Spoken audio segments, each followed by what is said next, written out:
fait 187 jours qu'on n'a pas entendu un V6 hybride et on ne pensait pas que ce son nous manquerait autant. Mais la bonne nouvelle, c'est que nous sommes à un mois de la reprise. Bonjour à toutes, bonjour à tous. Bienvenue pour cette nouvelle émission des Pistonnés. Sans doute d'ailleurs la dernière depuis chez nous. La prochaine fois qu'on se verra, ce sera sans doute en plateau. Et ça c'est une grande nouvelle. Et pour cette occasion, la crème de la crème du piston est réunie aujourd'hui encore avec nous. Vous allez les apercevoir. À commencer par l'homme qui doute encore de la place de numéro 2 de Carlos Sainz chez Ferrari, monsieur Alex Caldi qui nous régale avec ce décor.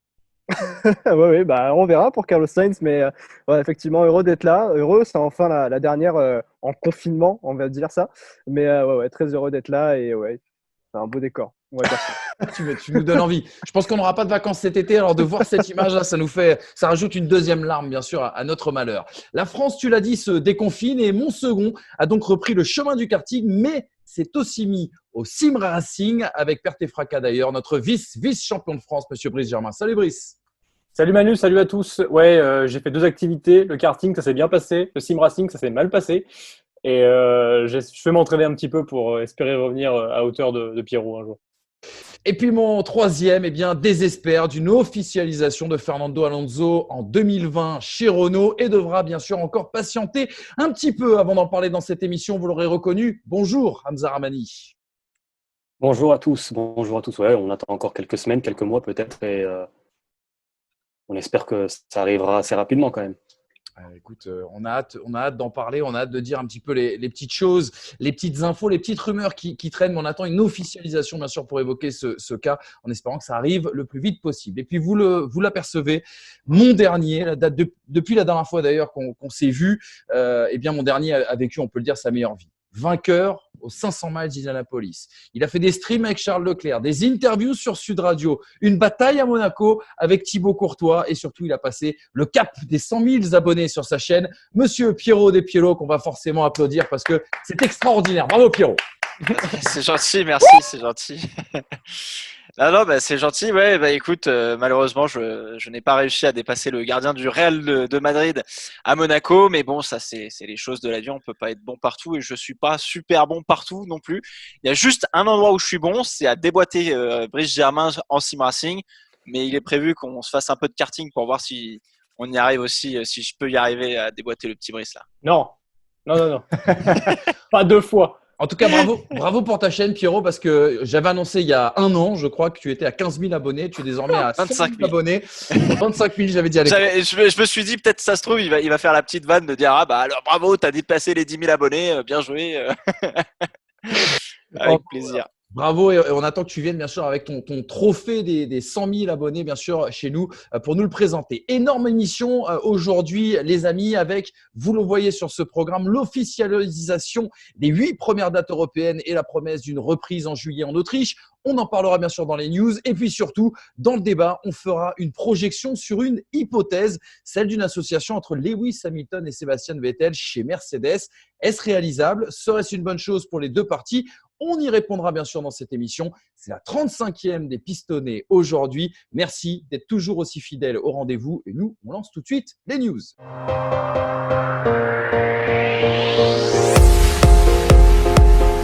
La F1 fera sa grande rentrée le week-end du 5 juillet. Ça se passera d'ailleurs au Red Bull Ring du côté de l'Autriche. On jette un petit coup d'œil à l'annonce faite lundi d'un premier programme européen de 8 courses. Double week-end de course d'ailleurs en Autriche. Double week-end aussi à Silverstone. Les autres rendez-vous, Budapest en juillet, Barcelone et Spa en août, Monza début septembre. En attendant, une prochaine annonce concernant la suite de ce calendrier remasterisé bien sûr dans les prochaines semaines. Autre élément important à rappeler, les conditions de cette reprise car du fait du Covid-19, la vie ne reprendra pas complètement dans le circus F1. Pas d'annulation de course en cas de Covid-19 au sein d'une écurie. Des tests seront faits d'ailleurs régulièrement avant, pendant et après le week-end de Grand Prix. Des Grands Prix d'ailleurs à huis clos sans spectateurs. Des effectifs réduits qui seront isolés sur place. 80 personnes maximum par équipe, 60 ingénieurs et mécaniciens maximum pour 2 voitures. Et puis un cérémonial aussi qui devrait tenir compte de la distanciation sociale. Vous savez, ce mot à la mode depuis le mois de mars dernier, dans le parc fermé notamment, dans les obligations médiatiques et également sur le podium. À noter, et c'est la dernière info, qu'un projet de grille inversée aurait pu être testé sur les circuits justement qui faisaient doublon, mais a été rejeté notamment par Mercedes et Racing Point. Maintenant qu'on a résumé tous ces gros points, messieurs, je veux vos avis. Qu'en pensez-vous de cette F1 différente qui nous attend bien maintenant dans un mois tout rond? Pas de vacances, voilà. Il y a juste ça à dire, pas de vacances pour la F1, pas de vacances pour nous. Mais en même temps, ça fait tellement longtemps qu'on n'a pas vu un V6 hybride ou entendu un V6 hybride suave, comme dit Brice. Effectivement, on a tendance toujours à un peu cracher sur ce son du V6 hybride qui est pas si impressionnant que ça, mais c'est vrai que là, ça commence à manquer. Les deux doubles Grands Prix paraissent un peu incongrus finalement, mais en même temps, c'est une saison un petit peu différente de ce qu'on a l'habitude de voir, qui est juste vraiment en soi décalée. Donc l'occasion de pourquoi pas tester quelques petites choses, notamment la grille inversée. Bon, ce sera visiblement pas le cas, mais non, ça va être intéressant. Et puis encore une fois, le calendrier est pour l'instant extrêmement chargé. Et là aussi, ça va être d'un point de vue stratégique en course, mais stratégique aussi vis-à-vis du calendrier pour toutes les équipes au cas où il y ait de la casse, des améliorations, etc. À propos de ce calendrier, c'est vrai que c'est un petit peu bizarre. Ça fait un peu bizarre de voir ces 8 courses s'enchaîner. D'autant que en fait, la F1 prévoit à peu près 18 courses. Pour le moment, ils ont calé 8, mais ils en prévoient 18. Est-ce que ça aurait été grave qu'il n'y en ait que 16 ?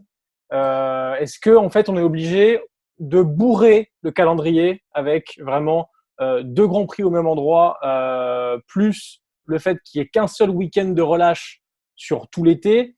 Ça fait un peu bourratif quand même. Et donc la F1 a essayé de masquer tout ça en nommant différemment le deuxième Grand Prix sur la piste. C'est-à-dire que l'Autriche, ça va être le Grand Prix de Styrie le week-end après.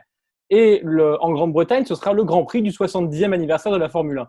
Donc, vous voyez, on essaye un petit peu de brouiller le fait qu'on veut mettre de la course, absolument de la course, de la course, de la course. Sauf qu'au bout d'un moment, il y aura des organismes à gérer, il y aura des évolutions à amener et voilà, ça semble un petit peu pour le moment brouillon. Ce sera bien, il y aura de la F1 tout le temps, mais ça va être un peu complexe, je pense.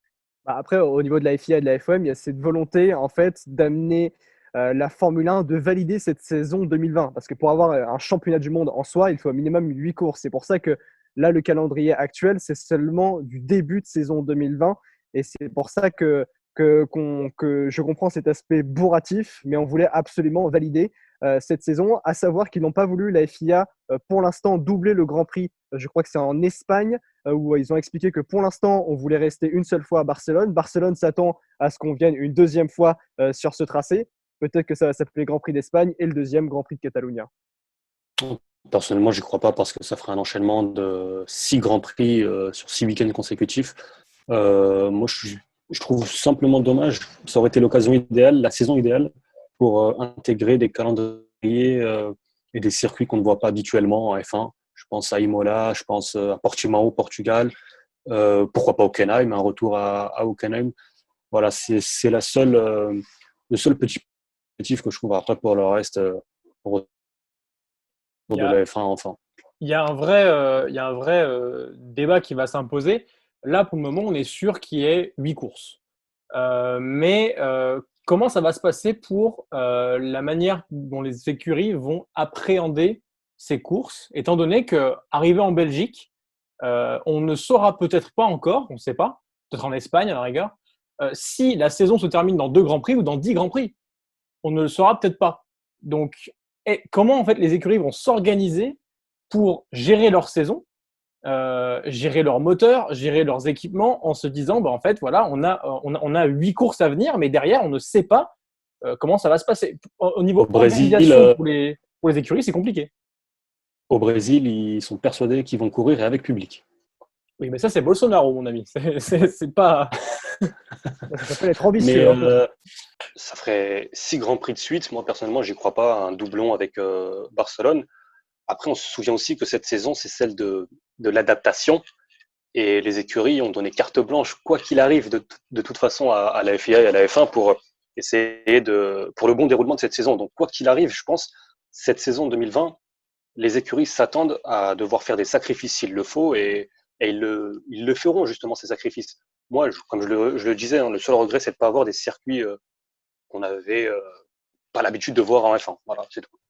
D'ailleurs, pour rebondir là-dessus, Hockenheim, Portimao, Imola sont dans la réserve liste de Chase Carey, du patron de Liberty Media. Donc cette idée de voir des grands prix sur d'autres circuits, des nouveaux circuits même qui n'ont pas accueilli de Grand Prix de Formule 1 depuis très longtemps, je pense au Mugello, c'est en prévision si effectivement, hors Europe, on n'est pas prêt à accueillir des grands prix.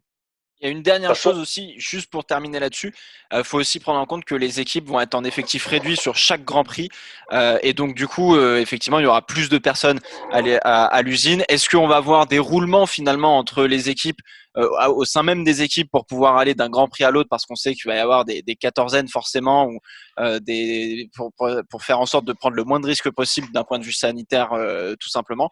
On verra ce que ça donne, mais effectivement, les équipes vont être en effectif réduit sur place, mais ça ne veut pas dire qu'à l'usine ça ne travaillera pas. Une petite attention à Pirelli, Manu. juste, excuse-moi Manu, parce qu'on aura des courses. C'est que le Grand Prix d'Espagne, c'est pas le plus spectaculaire. Contrairement, je reste sur mon idée, mon cher Pierrot, par rapport à ce qu'on disait l'année dernière, la Hongrie, c'est pas le Grand Prix le plus spectaculaire. Avoir 2 Grands Prix d'Autriche et 2 Grands Prix de Grande-Bretagne, ça peut aussi nous fatiguer, mais il faut aussi se souvenir de quelque chose d'important, c'est que Barcelone, habituellement, c'est fin avril, début mai. Là, ça va être au mois d'août. La météo sera complètement différente. La gestion des pneumatiques par les pilotes, par Pirelli, est-ce que Pirelli va… Ça peut être aussi une autre façon de voir un Grand Prix qui, sur le papier, peut nous sembler assez terne. On a beaucoup parlé là dans les derniers jours de la possibilité à Silverstone notamment et au Red Bull Ring, là où il y a doublon de week-end de Grand Prix, de tester cette fameuse qualification en grille inversée, cette course sprint en qualification et après départ sous grille inversée. Finalement, ça a été rejeté, notamment Mercedes a fait un important lobbying pour que ça ne soit pas mis en place. Votre réaction par rapport à ça, est-ce que vous êtes déçu? Non, pas déçu. Non. Absolument pas déçu. Parce que je reprends un terme que j'avais utilisé dans le Fast Morning de Pierrot. Moi, je suis un peu dans chasse, pêche, nature et tradition avec la Formule 1. Moi, je suis aussi je suis dans cet aspect-là. L'aspect de la pole position, c'est montrer qu'on est le meilleur pilote du moment, le pilote le plus rapide sur ce circuit. Et il y a ce système de méritocratie qui a expliqué Toto Wolff aujourd'hui notamment, que c'est la meilleure machine, c'est le meilleur pilote qui a le droit de partir devant et qui doit partir en premier. Et ne pas utiliser, je reprends son terme, de gadgetiser un peu la Formule 1 en testant des choses qui ne seront pas viables pour le futur. Moi, je vais faire un peu l'avocat du diable, pardon, en l'occurrence, mais c'est vrai que je suis un grand fan, moi, du format de qualification qu'on avait dans les années 2000 où on était seul en piste et le V10 hurlait sur toute la piste et la réalisation était très bien faite parce que le tour était extrêmement dynamique en mélangeant et on-board et caméra assez intéressante. Cependant, c'est vrai que je trouve ça un petit peu dommage qu'on n'essaye pas au moins une fois ou deux sur une saison avec 2 grands prix qui vont se suivre sur le même tracé.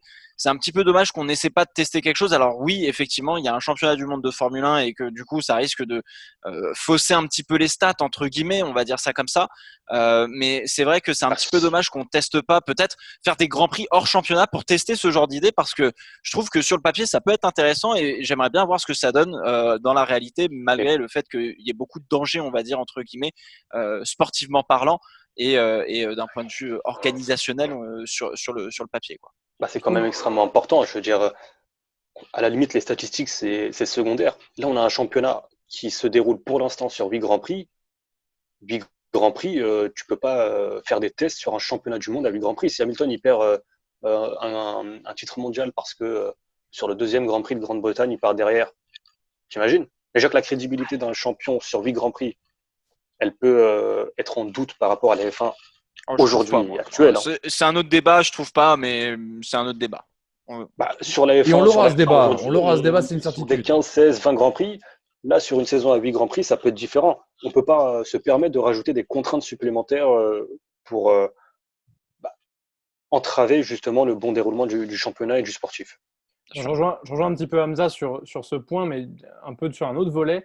Je trouve que la F1 est un peu contradictoire dans ce qu'elle tente là. C'est-à-dire qu'elle essaye vraiment de normaliser cette saison au plus possible en mettant un maximum de grands prix pour qu'elle ressemble au plus possible à ce qu'elle aurait dû être. Et du coup, avoir une légitimité la plus grande possible du champion à la fin de l'année.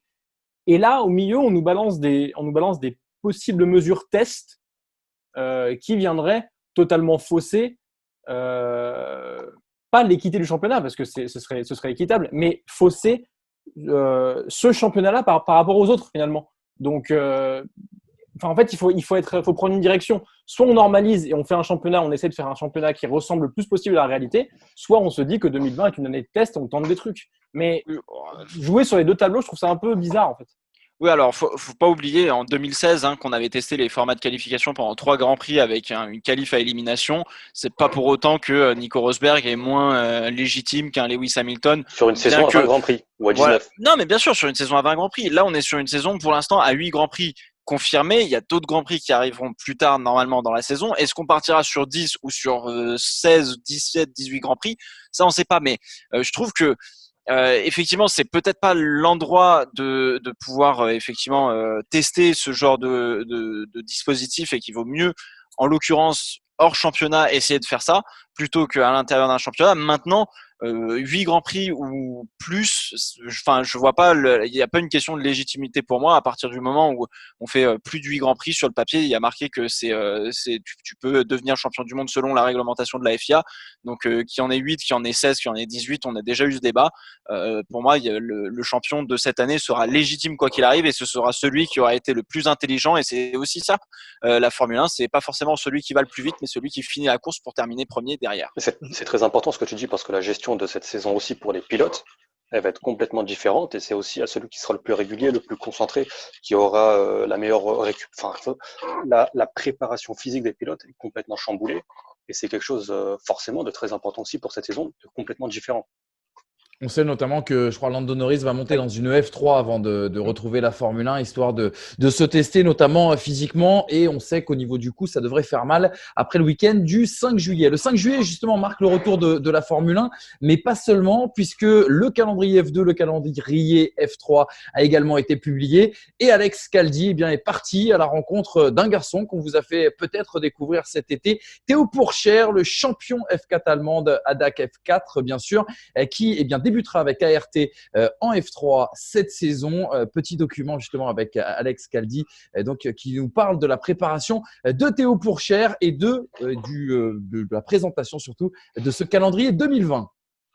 Salut à tous, c'est Théo Pourchaire, très content de reprendre la saison le 5 juillet en Autriche avec 2 meetings au Red Bull Ring. Je me suis énormément préparé pour la reprise. On a vu le calendrier annoncé par la FOM qui est très intéressant avec 2 courses au Red Bull Ring, une en Hongrie, 2 courses à Silverstone qui est un magnifique circuit. Après on enchaîne avec Espagne, Barcelone et Spa et Monza. Donc des superbes circuits. Pour le moment on n'a que 8 courses. Après le reste du calendrier va être annoncé. Pour le moment on ne connaît pas les prochaines courses. Mais on a tout le calendrier européen qui est magnifique. Je me suis, comme j'ai dit, énormément préparé pour cela. Moi, j'ai la chance d'avoir un petit simulateur, donc j'ai pu faire des courses d'e-sport et m'entraîner un peu de mon côté. J'ai fait aussi énormément de musculation avec mon préparateur, je suis allé chez lui. J'ai aussi une petite salle de sport en bas chez moi, donc j'ai pu faire 5 séances par semaine, de 2 à 3 heures. Donc je me suis énormément préparé. Maintenant, j'ai hâte de retourner dans la voiture avec ART et on va tout donner au Red Bull Ring sur un circuit que j'adore, que j'aime bien, qui va être cool et malheureusement sans spectateurs. Donc j'espère que ça va faire plaisir aux gens de nous voir rouler. En tout cas, nous on va faire le plus beau spectacle et on va tout donner sur la piste. Merci beaucoup à Alex Caldi et surtout à Théo Pourchaire de nous avoir accordé un petit peu de temps. Alex, il était dans quel état d'esprit un peu notre ami Théo? On a l'impression qu'il a hâte d'en découdre en tout cas. Il est confiant, il a hâte d'y être à Spielberg pour enfin démarrer sa saison de F3. On va pas se le cacher, il fait partie des favoris, donc il faudra être prêt. Et il faudra bien se préparer, préparer longuement physiquement. De toute façon, il pouvait faire que ça. Et aussi, bien sûr, à s'entraîner tant qu'à faire sur son simulateur pour bien être présent au Grand Prix d'Autriche.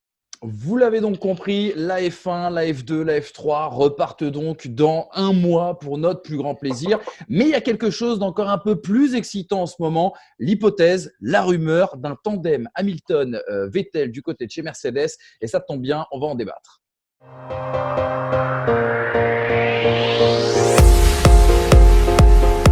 Le 12 mai dernier, une bombe explosait dans le F1 Circus. Le départ, bien sûr, de Sébastien Vettel de la Scuderia Ferrari à l'issue de la saison 2020. 3 semaines après, eh bien, il ne reste que peu d'options à l'Allemand pour revenir sur la grille dès la saison prochaine. Et certains observateurs s'amusent à imaginer une association Hamilton-Vettel chez les Flèches d'Argent.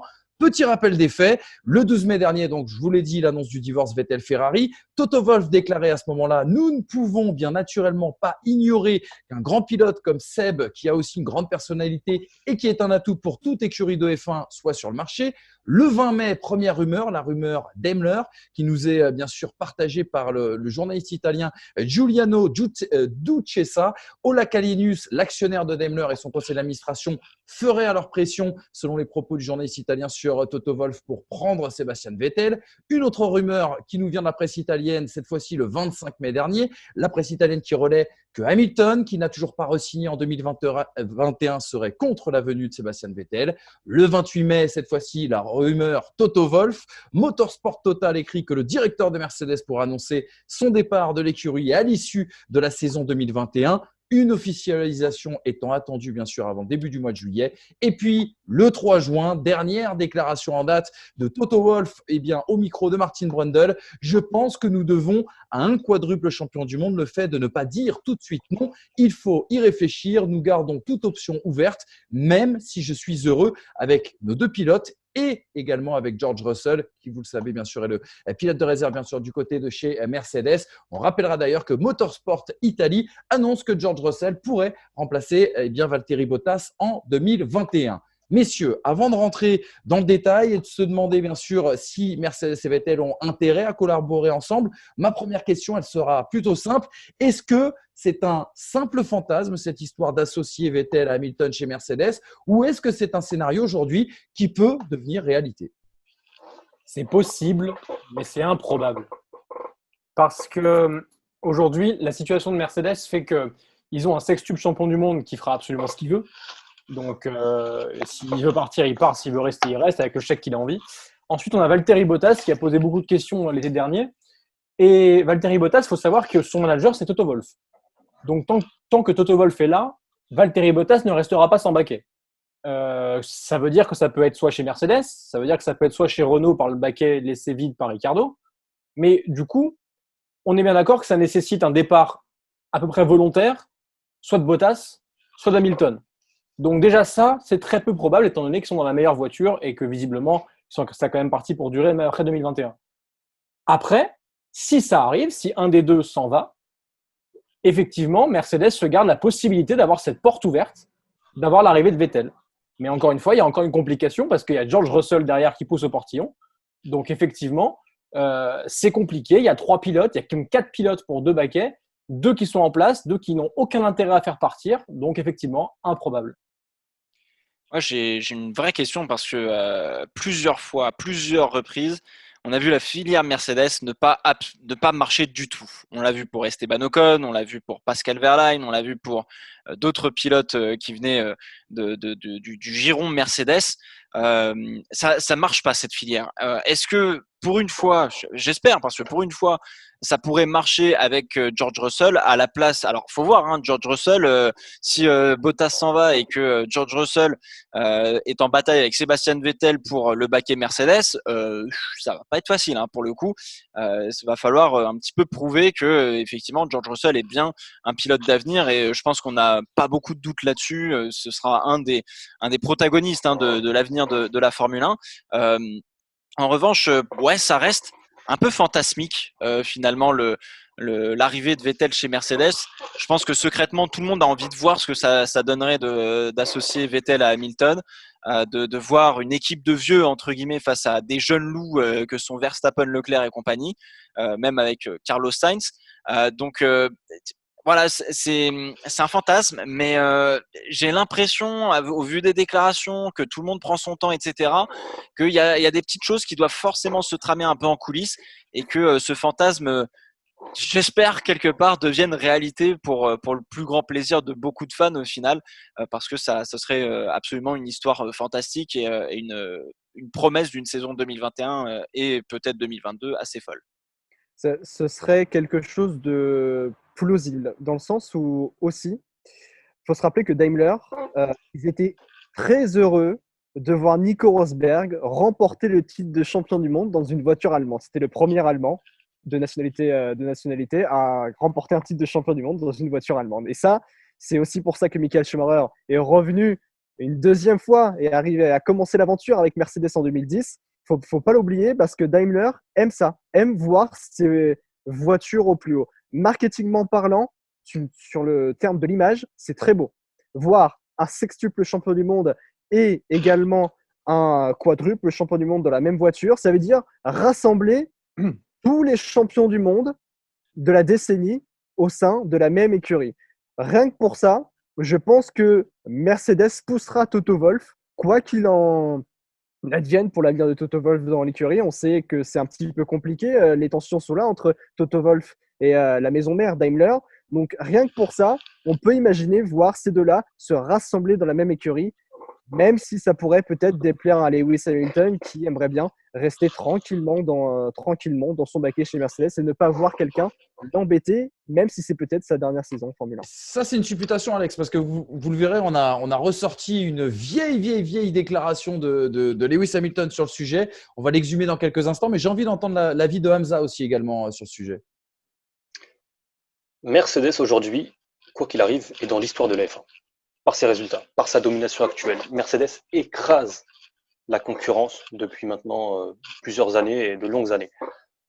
Maintenant, d'un côté, ils sont rentrés dans l'histoire, mais est-ce qu'ils sont rentrés dans la légende de la F1 ? Moi, c'est la question que je me pose.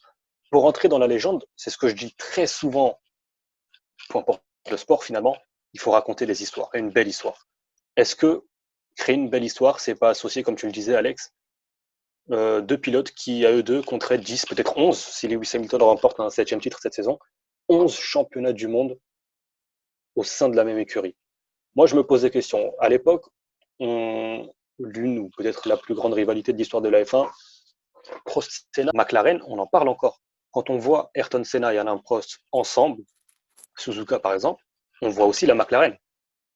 Donc, en termes de marketing, entrer dans la légende de temps, dans 50 ans, dans 80 longues années, on verra des images de Sébastien Vettel et de Lewis Hamilton ensemble chez Mercedes, qui se donnent peut-être des coups de roue, qui vont lutter et remporter un championnat du monde. C'est des images par rapport à McLaren et à Senna et Prost, ce sont des images qui restent et qui resteront à jamais dans l'histoire de la F1. Et Mercedes a l'occasion, en associant et Hamilton dans ce cercle légendaire. Mais je vais admettre quelque chose. Ça fait référence à l'émission qu'on avait fait sur les pilotes numéro 1. Est-ce qu'on prend deux pilotes numéro 1, un pilote numéro 1 et numéro 2 ?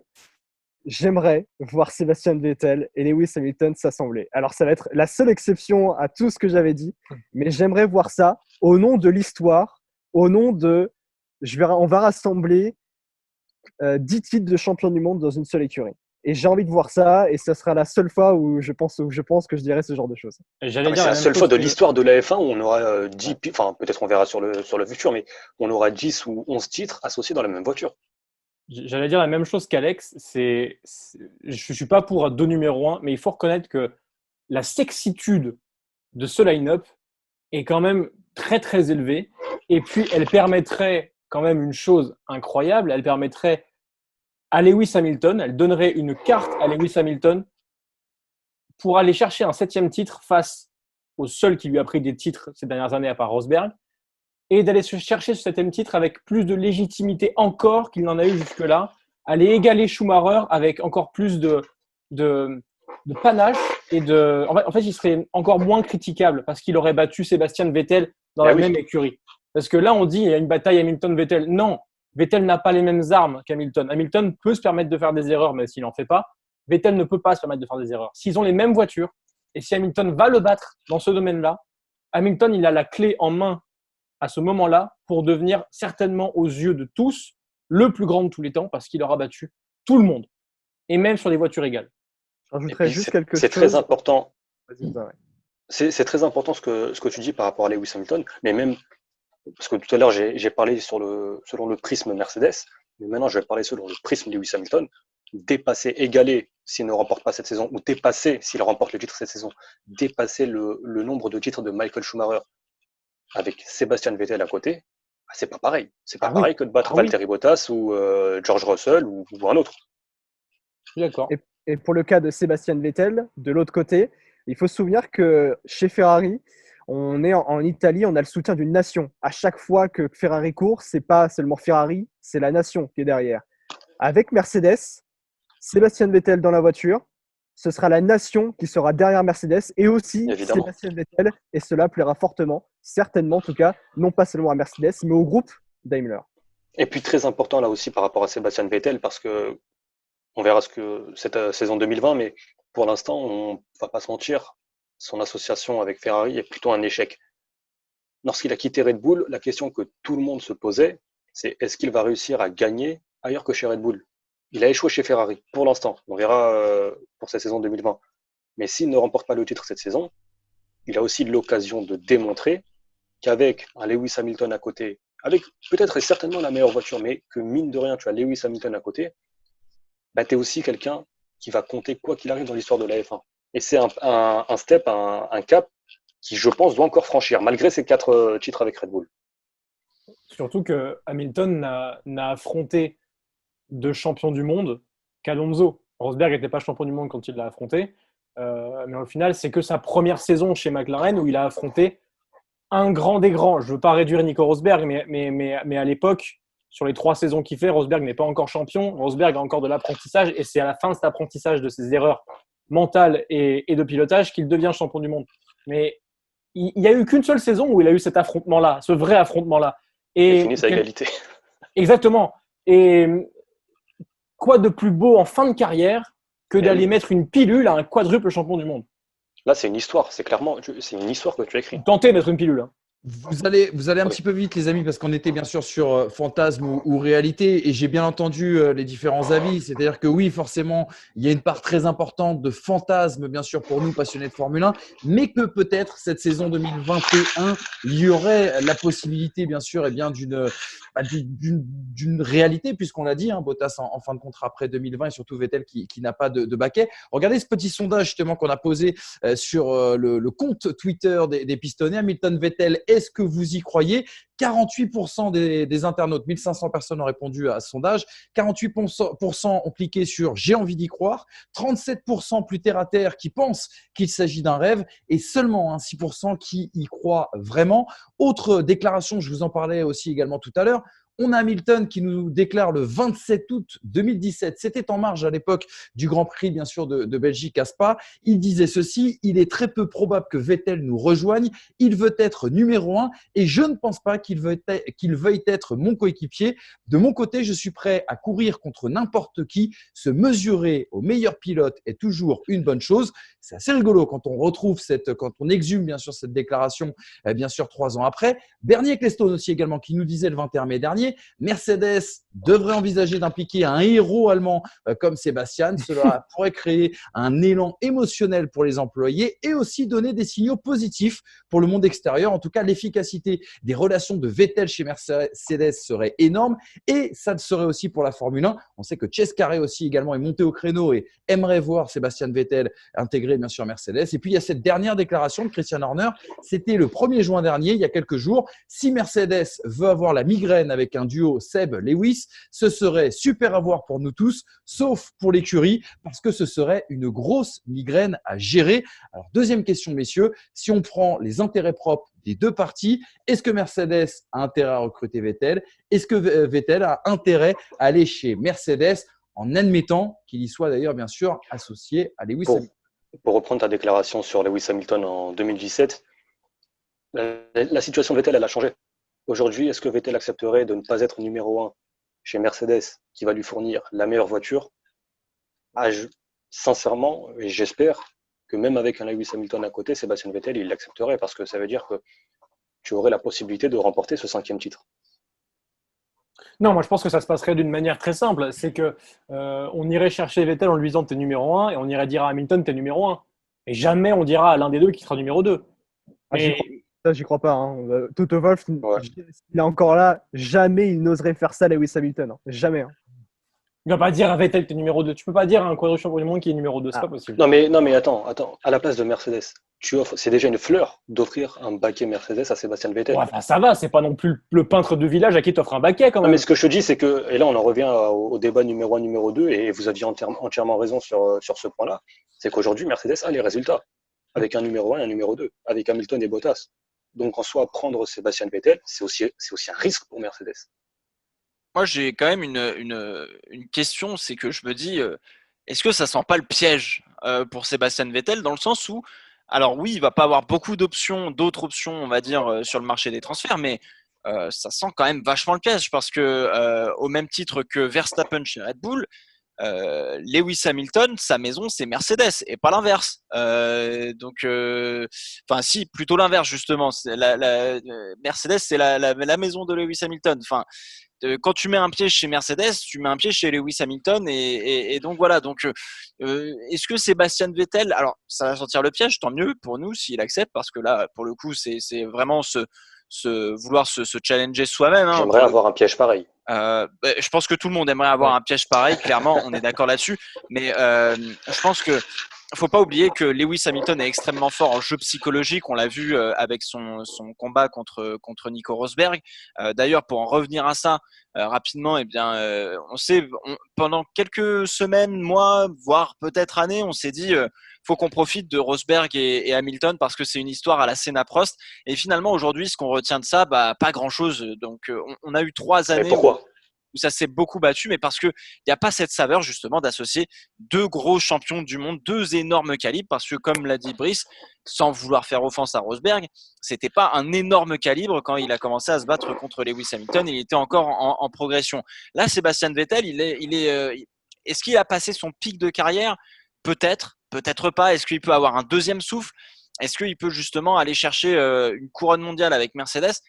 Ça fait beau. En fait, j'ai l'impression que ça fait beaucoup. Si je me place du point de vue de Sébastien Vettel, je trouve que ça fait énormément de choses à entreprendre, à être sur tous les fronts, sachant que tu vas mettre les pieds dans une entreprise où c'est pas que tu connais personne, mais où tu ne peux avoir confiance en personne, parce que tout le monde est pour Lewis Hamilton, parce que c'est le chouchou de la maison et c'est bien normal, et que derrière tu sais pas si tu auras les mêmes pièces que Lewis Hamilton, que si ça se passe mal, comment ça va se passer, etc. Enfin, je veux dire, il y a énormément de qu'est-ce qui peut questions mal se d'un passer? point de vue de Sébastien Vettel. Mais le fait je pense qu'il y ait de l'injustice entre guillemets, tu vois, entre guillemets. Après, c'est pas le Oui, monde mais des c'est un risque à bisounours, prendre, mais c'est ce que je te bien dis. sûr que c'est un risque à prendre. Bien sûr que c'est un risque à prendre, mais faut réfléchir à ce risque-là. Et est-ce que Sébastien Vettel est prêt à prendre ce risque à l'âge qu'il a, avec comment dire, le recul qu'il commence à avoir sur la vie, etc. En fait, c'est ça qui me fait un peu, qui me fait dire, franchement, ce serait culotté de sa part. Et on sait que Sébastien Vettel est très orgueilleux, et ça s'est vu à de maintes reprises en Formule 1 chez Ferrari. Donc, si jamais ça peut péter dès le premier Grand Prix ou même pendant les essais hivernaux, que sais-je. Donc, je sais pas. Moi, Juste un Pour aller point. plus loin sur ce que tu dis, Pierrot, c'est vrai qu'il y a quand même la grande question là-dedans, c'est savoir la motivation de Sébastien Vettel. Parce qu'on a tous eu le communiqué qui avait été publié pour annoncer son départ de Ferrari. C'est vrai que la grande question, c'est est-ce que Sébastien Vettel a la motivation pour aller combattre un Lewis Hamilton qui jouera dans sa maison, dans l'une des meilleures écuries du monde, avec la pression qui va autour. Là, c'est vrai qu'on n'a pas de réponse à apporter aujourd'hui. Et pour aller plus loin dans ce que tu disais, Pierrot, et là, j'aimerais avoir aussi votre réaction un peu en plateau. On se rappelle que Mercedes avait la volonté, en dominant le championnat du monde depuis 2014, de laisser ses pilotes se battre, bien sûr, au plus haut niveau. Et on se rappelle que ça a été chaud à certains moments. Mais à l'époque, Mercedes pouvait compter sur un certain Niki Lauda, ce qui n'est plus le cas aujourd'hui. Est-ce que ça, ce n'est pas une problématique aussi à cette association Hamilton-Vettel? c'est une vraie problématique, parce qu'on n'a pas de remplaçant de Niki Lauda. De toute façon, il est irremplaçable, mais on n'a pas une figure un peu paternelle et pilote qui peut permettre justement de calmer le jeu. Là, pour calmer le jeu, ça sera très compliqué, parce qu'on a affaire à des managers finalement, et pas à des pilotes qui comprennent un petit peu la science du pilotage ou ce genre de choses. Donc premièrement, ça va être très compliqué là-dessus. Et deuxièmement, pour en revenir à Sébastien Vettel, faut pas oublier, la voiture, elle est faite pour Lewis Hamilton. Donc, est-ce qu'ils ont tous les deux le même style de pilotage? Peut-être pas, je sais pas en vrai. Donc, c'est ça aussi la vraie question, c'est que est-ce que tu as envie d'aller dans une équipe où d'emblée tu vas savoir que tu vas partir avec un handicap, où la voiture risque de de ne pas convenir à ton style de pilotage. Voilà. Je trouve que ça fait, en fait, finalement, d'un point de vue de Sébastien Vettel, ça fait beaucoup, beaucoup de risques à prendre en compte avant de sauter le pas et d'aller chez Mercedes. Mais va falloir réunir toutes les clauses finalement, toutes les conditions pour que ça puisse se faire correctement et peut-être que Lewis Hamilton acceptera si effectivement il avait dit je suis prêt à me battre contre n'importe qui, etc. Bon bah ok mon pote, c'est le moment de le prouver. Je suis d'accord avec toi, Pierrot, mais est-ce que, au vu de la frustration qu'est celle de Sébastien Vettel depuis 4 ans, la tentation vis-à-vis des questionnements raisonnables, est-ce que la tentation n'est pas trop forte? Parce que Peut-être. Ouais, mais la Formule 1, c'est l'île de la tentation. Hein. Au bout d'un moment, c'est un peu comme ça. Là, la tentation, elle est beaucoup trop forte. Je suis désolé. Tu es quadruple champion du monde. Tu sais qu'il te reste plus beaucoup de choses à faire, en tout cas en Formule 1, et que, en termes de voiture pour avoir le titre, de ce niveau-là, tu as une petite opportunité. Coûte que coûte, tu y vas. Même si tu es Sébastien Vettel et que tu as changé, j'ai envie de dire, de philosophie au fil des années, avec maintenant une jeune famille à qui dont tu as à charge maintenant. Mais c'est vrai que là, la tentation, elle est là. Tu as de quoi récupérer un 5e titre de champion du monde, quitte à te mettre à dos toute une écurie. Mais il faut bien se rappeler un truc, c'est que Sébastien Vettel, il est quadruple champion du monde à 26 ans, 26, 27 ans. À ce Oui, moment-là, en 2013, Sébastien Vettel, c'est le dieu vivant de la Formule 1. On ne jure que par lui. Il poutre Weber, mais à un point phénoménal. Lewis Hamilton, à ce moment-là, est un pilote dont on connaît les qualités, mais alors vraiment, mais il y a 1000 lieues de Lewis Hamilton, de Sébastien Vettel. Oh. Mais attends, il fait quoi? 2 victoires par saison? 3 victoires par saison? Non, mais après, ça dépend de la monoplace. C'est on en revient à ce que je disais tout à l'heure. C'est que Sébastien Vettel, au moment où il quitte Red Bull, alors je sais pas, peut-être que toi tu le pensais pas, mais moi je le pensais, et sincèrement, on était beaucoup à le penser. Quand il quitte Red Bull, c'est, on va voir ce qu'il vaut. Est-ce qu'il va réussir à faire gagner Ferrari? Mais je suis d'accord avec toi. Lewis Hamilton, quand il est champion du monde chez McLaren, à aucun moment on dit ça. Oui, Et oui. je suis Et d'accord pour avec ajouter toi. à ça, Fernando Alonso l'avait dit, on verra si Sébastien Vettel arrive à être champion du monde quand il aura une voiture, eh bien qu'il ne gagnera pas à tous les coups. Donc, la question, elle est là. Quand tu as la possibilité et en ligne de mire le baquet champion du monde depuis 6 ans, je veux dire, est-ce que les questionnements raisonnables, tu les gardes? Moi, je pense pas. Et en plus de ça, l'image de Vettel est quand même… Alors, il y a beaucoup de fans de Vettel, et moi, je ne suis pas un particulièrement, mais l'image de Vettel est assez écornée quand même, avec ses années Ferrari, avec certaines parties de son ego qui se sont révélées à partir du moment où il a plus commencé à gagner, certaines parties de son mental qui se sont révélées. Encore une fois, c'est un très grand champion, mais est-ce qu'aujourd'hui, la postérité, en partant maintenant de Ferrari, laisse de lui l'image d'un quadruple champion du monde au sommet de son art? Non. Donc, Et la question… Mercedes, ça reste une dernière opportunité de briller.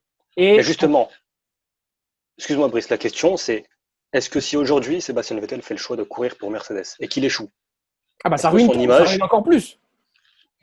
Alors mine de rien, Il aura il essayé, oui, mais Oui. il aura essayé, tu vois. Je veux dire, il aura tenté de faire quelque chose. C'est là pour le coup, c'est le choix de la désespérance entre guillemets. Est-ce qu'on préfère le voir tenter de manière désespérée accrocher un baquet et se battre, quitte à se prendre une énorme raclée par Lewis Hamilton, la désespérance, oui, le désespoir, pardon. Excusez-moi, j'ai un problème avec les mots aujourd'hui entre fantasmagorique et puis désespoir. Bref, non mais est-ce qu'on a envie, est-ce que c'est beau de voir quelqu'un prendre un risque de se faire défoncer par Lewis Hamilton plutôt que de prendre sa retraite? Oui, parce que la réponse elle est évidemment. oui. Mais est-ce que lui pense de la même manière? Vous savez tous ce que je pense vous savez tous ce que je pense de Nico Rosberg et de la façon dont il a quitté la F1. Parce que tout à l'heure je voulais rebondir dessus quand tu dis Rosberg, il a son pic, c'est au moment où il est champion du monde. La suite devait nous écrire une histoire extraordinaire. Et finalement, parce qu'il a décidé de prendre sa retraite, on ne le sait pas, on ne le saura jamais, mais ça aurait été, quoi qu'il arrive, la saison 4 aurait été tellement attendue que peut-être. Et peut-être que c'est aussi ça qui fait que Rosberg, c'est sûrement ça qui fait que Rosberg a pris cette décision. Mais pour en revenir à Sébastien Vettel, il a la possibilité, enfin il l'aura peut-être ou pas d'ailleurs, la possibilité, est-ce que lui est prêt à prendre ce risque? Et le syndrome Nico Rosberg, c'est le syndrome de la personne qui ne veut pas se réveiller de son rêve. C'est-à-dire que tu es champion du monde, tu Mais rêves. c'est son droit, c'est son droit. Allez, Bien sûr. allez, laisse-le tranquille. Il a gagné contre Hamilton, c'est bon. Ouais, Oh là il fait là. des vlogs, c'est cool. Et sans parler de Nico Il a le même Rosberg, statut que Pierrot, attends. sans parler de. Sans Un titre de champion du monde en plus. Sans parler de Nico Rosberg, ce qui est assez fou en vous écoutant, c'est que la situation de Sébastien Vettel, c'est une position de faiblesse sur ce marché des transferts et que j'ai l'impression qu'à vous écouter, c'est limite Sébastien Vettel qui n'aurait pas intérêt à aller chez Mercedes. À aucun moment, vous avez dit par exemple qu'il y aurait peu d'intérêt, j'ai entendu Pierrot un peu sur ce sujet, mais que pour Mercedes, ce serait un risque absolument énorme, voire industriel.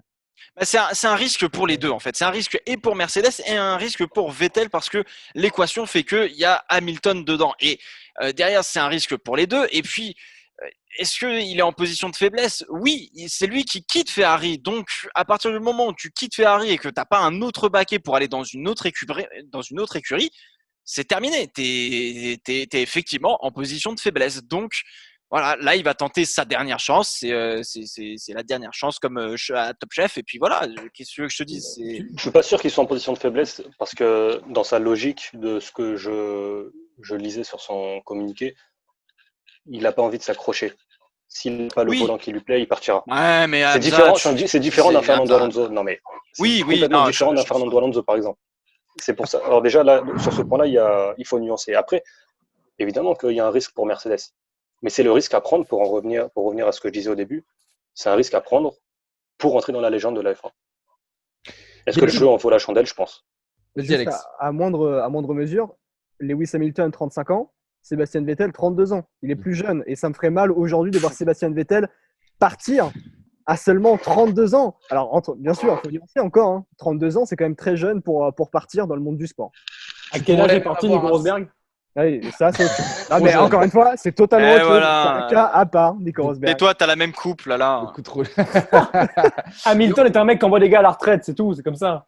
Il a pas tort pour le coup. Des petites réactions là, quelques tweets. Moi, il y en a un qui m'a marqué et ça va rejoindre ce que disait Hamza en tout début de débat. C'est Motorsport Fan qui nous écrivait chez les Pistonnets, qui nous disait Hamilton n'a jamais été aussi proche de devenir le plus grand pilote, le plus titré et avec le plus grand palmarès de tous les temps. Ce qu'il a à perdre en acceptant que Vettel vienne, c'est de ne pas devenir le meilleur all-time. Alors, on peut prendre ce tweet dans tous les sens. Et moi, le sens que j'ai retenu, c'est qu'on peut aussi se dire que si Hamilton bat Vettel à voiture égale, bah, quelque part, ça l'approcherait encore un petit peu plus de ce titre de GOAT.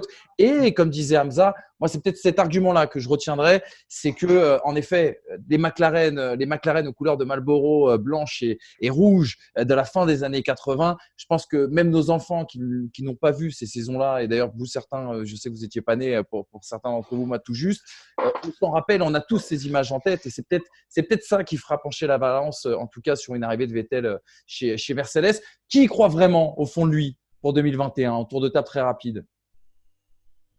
Et c'est Franchement, vrai en que- surface, oui, en profondeur, non.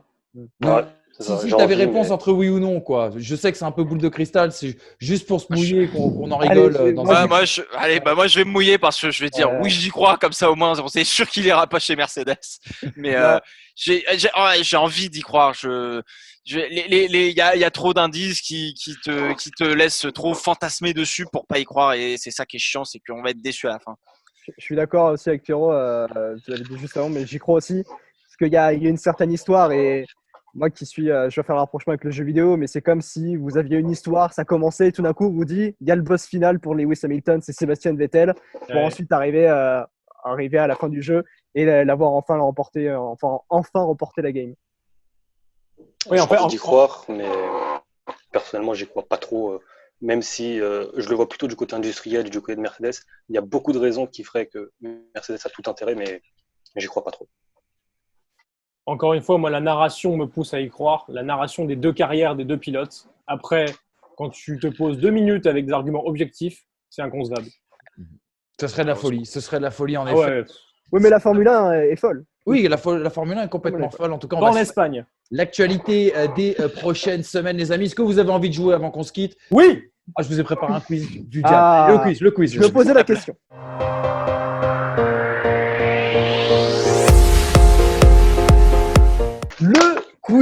Le quiz, et il est tout à fait particulier celui-ci. Des questions, je crois qu'il y en a 15 au total, mais ça va aller très très vite. À chaque fois, 3 possibilités de réponse, soit Hamilton, soit Vettel ou Hamilton et Vettel. Concours de rapidité. Les deux. Avant Pas le d'annoncer. droit de dire réponse Ah, mais il B. n'y a pas de buzz du coup, ouais. Ah, Non, il n'y a pas de Pas buzz. grave. En fait, ce que vous allez faire, c'est que vous allez buzzer avec vos prénoms. C'est-à-dire, typiquement, j'ai la réponse, je dis Manu. Voilà, tu vois. Et le premier qui dit son Oh, horrible. peut répondre, bien sûr, à tout ça. Est-ce que Désolé. Pierrot doit dire Pierre-Olivier du coup? C'est Non, non, bien non, Non, je dis il Pierrot, dit Pierrot. Ferrand. Ouais. Ah là là, tu m'avais Alex, par l'envers, s'il te plaît. voilà, tu vois, tous comme ça. Attention, ça va aller très, très vite. Pardon. Première question. Je suis très, très ami avec Ron Dennis. Brice, Brice, Lewis Hamilton. exactement. Putain, mais il a mis trop de temps pour répondre là, wesh. On se rappelle qu'il y avait une grande brouille entre Vettel et bien sûr Ron Dennis il y a quelques années. Deuxième question. Mon frère est lui aussi un pilote Brice. automobile. Hamza. Il y a Brice, j'ai entendu Brice Oui. en premier, il me semble. Alex, Lewis Hamilton. Non, faux. non, je sais. Pierrot, Ah, Vettel. Pierrot, Pierrot. Les deux, J'ai les dit deux, Alex, hein. les J'ai deux, dit Alex. les deux. D'accord. Vas-y, Alex. J'avais dit Schumacher. Quoi? Mais Attends. Qu'est-ce qu'il dit? Hamza. J'ai pas entendu alors les règles là. Mais, Alors, Alex, Non, j'ai c'est- dit Alex. J'avais dit Alex. Oui, J'avais dit Alex. Mais Oui, mais Alex, il a dit- il il a a répondu mal Schumacher. répondu. Il a dit Oui, donc Schumacher. Hamza, C'est il Vettel. répond les deux. mon Oui, frère désolé. est aussi pilote. Oui, exactement. Fabien Vettel. Moi, je ne le donne pas le point, c'était trop bordélique. Ouais, Fabien mais- Vettel engagé en GT, Nicolas Hamilton, bien Ah. sûr. En... C'est Vettel ou Hamilton ou les deux. Bah oui, Ah, c'est ça. Il le faut gars. répondre. Et pas Oh, Schumacher. Ah, Alex. Schumacher, on n'a rien à foutre dans cette émission, Yeah. les gars. Non, mais c'est-à-dire que je cache pas. Alors, non, mais je l'explique aussi. C'est mon casque qui s'est débranché pendant et Oui, du coup, c'est je ça, suis mais bien pas sûr. tombé. Oui. D'accord. Va C'est dans ma l'eau, faute. Alex, va dans l'eau. On entend la précision, mais pour le moment, Brice Voilà, mène non. toujours 1-0. Attention, troisième question. J'ai marqué le plus de points dans une saison de Oui. F1. Pierrot. Hamza, J'ai entendu Brice en premier, les gars, encore. Non, mais il dit. sa connexion elle va trop vite. Brice? Les deux. Non, faux, Hamilton. Hamilton. Allez, Mais hop. non, mais- Comment Hamza, les deux? Comment Bah, les deux? Vettel, il a eu le record et derrière Hamilton a eu le record. Ah, Eh mais bah oui, quel mais ça, record Hamilton, aujourd'hui. quel record. Non, non. J'ai marqué le plus de points sur une saison de F1. Putain, t'es pas si vicieux que ça, ça veut Hamza, dire. Hamilton. Et c'est bien Hamza qui vient Ouais. égaliser. Il y en a au moins un qui suit. C'est intéressant. Nouvelle question. J'ai un compte Twitter, j'ai un compte Instagram et j'ai un Brice. compte Facebook. Alex, Hamza, J'ai entendu Brice encore. c'est Brice encore en Lewis premier. Hamilton. Oui, c'est vrai. C'est vrai parce que Sébastien Vettel n'est Vettel pas n'a sur pas les de- réseaux Il y a sociaux. pas de réponse. Brice était donc à 2, Hamza à 1 et les autres à 0. Je me suis cassé le doigt à Spa. Brice. Brice. non mais c'est une blague. Non, mais arrête de dire Brice et Par contre, d'attendre je veux- pour je veux une répondre et réponse. Sébastien réfléchir. Non, mais Vettel. arrête. Pardon? Sébastien Gros, Vettel. Sébastien Vettel, en effet, en Euroseries. Le c'était en gars, 2006. le gars, il prend 3 secondes et demie pour réfléchir Avec et notamment répondre. Lewis Allez. Hamilton dans la même série. Hein, Je vais sévir s'il n'y a pas de réponse automatique. Ok. Les amis, il vous reste plein de questions. Ne vous inquiétez pas. C'est J'ai parti. été champion du monde sans mener le championnat du Pierrot. monde de la saison. Hamza, Hamilton. Pierrot, j'ai entendu. C'est Vettel. Allez, Vettel, tiens, Hamza, chef. Vettel, Hamza, Eh bah, moi, Vettel. je fais comme 2010. Brice, mais Ah, ça marche pas. 2010. 2010. Bah oui, 2010. Bah oui, dernière évidemment. course. Son premier C'est championnat. vrai. C'est vrai, c'est vrai. Hamza c'est vrai. Vettel, Vous- 2-2. Je ne devrais pas vous donner la réponse, je suis bête parce que je crains Brice, Vettel. Brice 2, Hamza 2. J'ai 3 Je frères. suis, attention, le plus jeune des deux à avoir gagné en Grand Prix. Brice. Alex, Hamza, J'ai entendu Sébastien Brice. Vettel. Sébastien Vettel, en effet, Italie 2008, il avait 21 ans et 2 mois contre 22 ans et 5 mois. C'est vraiment des questions de salaud. Attention, concentrez-vous. J'ai une Ferrari dans mon garage. Brice. Alex. Pierrot. Hamza. Non, J'ai c'est moi. entendu Brice encore, les gars. Il va trop vite. Ah, tu La vois, fibre, Allez, petit. allez, Ah, mais il a pas répondu, il a pas répondu. Les deux. Les deux, en effet. Brice 4-1. Ça commence à se corser. Ce qu'on va faire, parce que sinon c'est pas Hamilton, drôle, t'entends tout. c'est 2 points maintenant Oh désormais, putain. par réponse. Alors On écoute, fout, j'ai 0. concentrez-vous. J'ai gagné les Masters de karting de Paris-Bercy. Brice. Alex, Brice, il va trop vite. Sébastien Vettel. Ah, mais gros, Ah ouais? c'est Hamilton. Les deux. C'est Hamza qui le prend. Ouais. Même s'il n'a pas Ah, dit son je- prénom, je- attention les Je gars, sais pas- quand je savais même. pas que J'ai t'avais commencé gagné. par. Alors, Vettel en 2001 et Hamilton Ah en 2000. D'accord. Écoutez bien, je n'ai pas eu de passe droit. J'ai dû être champion de GP2 pour intégrer la F1. Pierrot. Hamza, Pierrot en premier. Lewis Hamilton. Lewis Hamilton prends ton temps aussi pour répondre. J'ai pris mon temps comme Brice. Voilà. Et je prends pas mon temps, je laisse juste Manu finir. et Pierrot marque 2 points. C'est incroyable ce qui se passe. J'adore cette émission. J'ai couru en Grand Prix dans une écurie allemande. Pierrot. Alex, Oh putain, ça va vite. Oh, ça allait très très vite. Il me semble que j'ai entendu Brice avant Pierrot. ah, mais en Les fait, deux. non, non, pas du tout en fait. Ah ouais? Vous avez entendu quoi? Moi j'ai entendu Hamza. Oh, bah, Non. Allez, bah, bien sûr. les deux. Les deux, forcément, bien sûr, avec BMW. BMW. Donc, je vous rappelle, hein, les points comptent pour un pour Brice, bien sûr, Ah, quoi? pour les autres. Yes, yes, on est yes. comme en Formule 1 ici. il y a des- Yes. On verra teste ce les qui se nouvelles passe à règles la comme fin. en Formule 1. des règles. J'ai gagné le plus de titres consécutivement. Brice, Hamza. Brice, vite. Sébastien Vettel. Oui. C'est bien ça. Vettel 4 et, oui. Ah Vettel 4 et ouais, Hamilton 3. merci Nico Rosberg. Aïe, aïe, aïe. Et Vettel 3. 6, 2, 2, 0. Comment Écoutez deux, bien. deux Écoutez bien. Pierrot a marqué 2 points sur une bonne réponse. Bien sûr, j'ai marqué 2 points. On va se déchemêcher parce qu'il pleut ici. Hein. Je viens d'un rang social qui n'aurait jamais dû me Brice. permettre d'intégrer Alex. la F1. Alex. Entendu Brice en premier. Hein. Les deux. Et oui, les deux. Il y avait un piège parce que le papa Ouais. de Sébastien Vettel était menuisier. Voilà. C'est pour l'info. On a. Alors, nouvelle question, attention. Ça va aller très, très vite. Hamza. Mais il faut. Non, mais il faut me laisser finir la question parce que sinon, c'est la suite. On a rarement vu ma compagne, ce qui a engendré d'innombrables rumeurs sur ma sexualité. Alex. C'est Alex le premier. C'est Sébastien Vettel. Faux. Ah, Les deux, Hamza, les deux, Hamza. les deux, Hamza, les deux. Exactement. Hamza, les deux. Attends. Tout à fait. Cool. oui. Alors, on le voyait tout le temps avec Nicole Scherzinger. Ouais, enfin, excuse-moi, Enfin, mais. quand t'avais ça 12 ans, fait- Oui, voilà, ouais. Ouais, puis Ouais. on Ouais. en discutera en antenne. On en discutera en antenne, mais t'as perdu. C'est sûr que t'as perdu. Écoutez bien. De qui parlait Rob Smedley lorsqu'il a déclaré ceci? Il a réussi en 2019 la meilleure saison de sa Oui. carrière. Ah oui, Hamza. Alex. Vettel. J'ai entendu Hamza en premier. C'est bien Vettel, il y avait un Vettel. piège. Ouais. C'est bien Vettel, il y avait un piège. Qui suis-je? J'ai des coupes de cheveux parfois insolites. Brice. Alex. Vas-y, Brice. Hamza. Les deux. Et oui, les deux. Ouais, Mais c'est vrai que Vettel seul aurait pu être accepté. Ouais. Parce qu'il a des. Oh. Alors, Hamilton, Bah, Hamilton, c'est Hamilton, dur. seul. Hamilton quand même aussi. Hein. Il y a juste la coupe, tu sais, Bozo le clown, là, qui nous a fait là, récemment sur Attends, Instagram. qui était il un a peu été chelou. blond aussi à un moment donné. Il a Hamilton, été hein. blond, il a fait vrai des crêtes. Attends. C'est vrai qu'il a été blond. C'est vrai qu'il a été blond, en Il effet. nous a régalé aussi capillairement parlant. Sur toutes les courses que j'ai disputées, j'ai passé plus de 50% du temps sur le Oui. podium. Hamza. Lewis Hamilton. Faux. Les deux. Les deux. Hamza, les deux. C'est bien Pierrot, Hamza. Pierrot. Et c'est Hamza qui gagne. On est marre. Putain, la chèvre. C'est Oh là Hamza là. qui gagne, mais pour le coup, on va le dire Ça chez commence vous. pas. Oh, allez. C'est une victoire morale quand même de Brice Allez, Germain pour tous les victoire romantiques de ce jeu. Mais en effet, l'arbitre était du côté de ceux qui étaient contre Brice aujourd'hui. De ceux qui n'ont Mais pas de c'est- connexion. Mais c'est ça le sport, c'est ça le sport et c'est tout ce qu'on aime. Merci les amis, ça devait être une émission courte, ça a été une émission longue, c'est le problème des pistonnets, mais c'est pour tout votre plaisir à vous, chez vous. Merci de nous avoir suivis. La prochaine fois qu'on se revoit, j'espère que ce sera dans un studio, mais normalement ce sera le cas. Bonnes vacances, Alex Caldi. Bonnes vacances, Brice Germain, parce que je sais que tu es bientôt concerné. Et puis un gros bisou à Pierrot et Hamza qui restent bien sûr avec nous. On a hâte de vous retrouver et commenter l'actualité de la Formule 1. Salut les amis, merci pour ce bon Ciao. moment. Ciao.